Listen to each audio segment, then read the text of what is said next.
The International Day for Biological Diversity is being observed on May 22nd.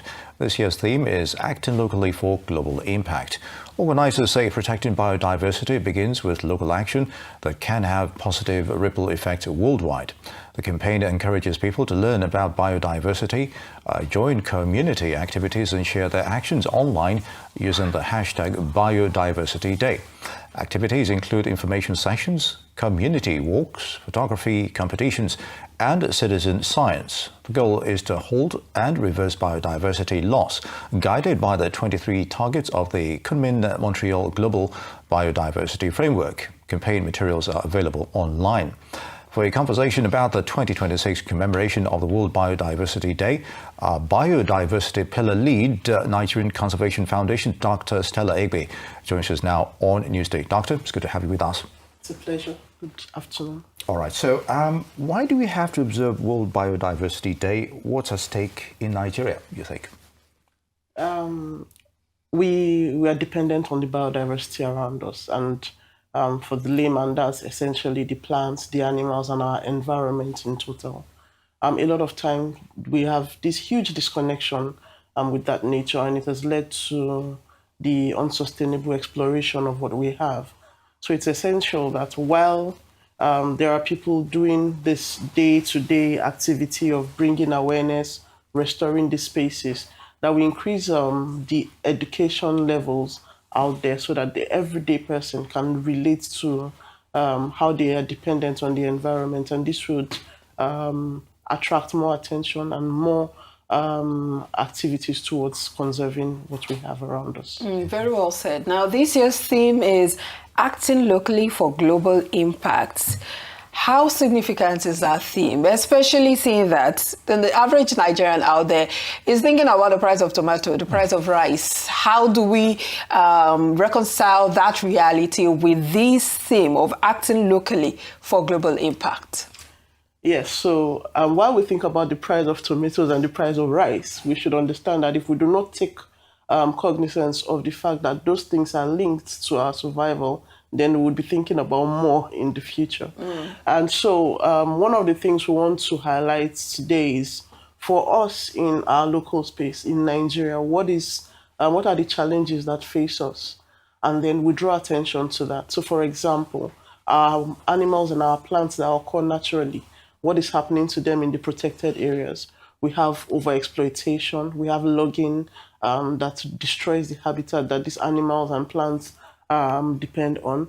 You have unsustainable, as we say it, we have illegal wildlife trade as well. Yeah. But there's also the unsustainable one. For example, if you go online today and you type bushmeat, I'm sure you've come across some of them, and you keep wondering, is this something that we should see as normal, where we don't have control? And yet, research shows that these things are depleting very fast. In science, some people will tell you some things are endangered, but I tell you, if you go to some streets today, you see parrots being on sale, which is illegal. Yeah. And so the summation of it all is we are all tied to nature, and it's essential for our survival. If we do not do anything about it, we would lose those essential services that nature provides, our oxygen, medicine that we depend on, food that we depend on naturally. So I think that is essential, that as the world is drawing attention, Nigeria also does its part in this. Indeed, Doctor. Now, beyond this special day, how do you ensure that the momentum is sustained on awareness? You know, you've just highlighted quite a number of issues here. Yes. So a commemoration is essentially a day where everyone, so I'm here today because yesterday was the celebration, but the gospel is an everyday one. And so day to day, there are stakeholders like the Nigerian Conservation Foundation doing a lot of work with local communities, rural communities, building capacity of communities to restore degraded spaces.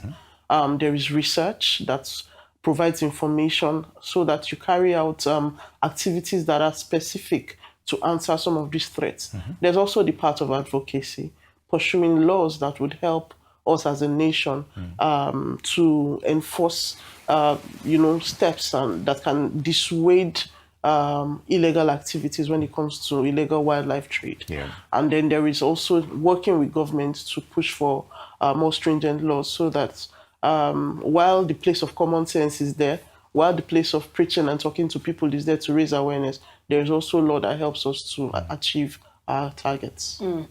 I know we don't lack laws in Nigeria, but we lack the implementation of those laws. But let's talk about the biggest threat to biodiversity in a country like Nigeria. There's a current campaign running even on Arise News about how we have fewer lions, and all of that. Let's talk about those threats: bush burning, deforestation, and all of that. Yeah. That's the advantage of a day like this, because in different forums you have to highlight something specifically. On a day like this, you're able to highlight all of the threats and the challenges we have. And like you said, we have obvious depletion of wildlife, lions, like you've mentioned.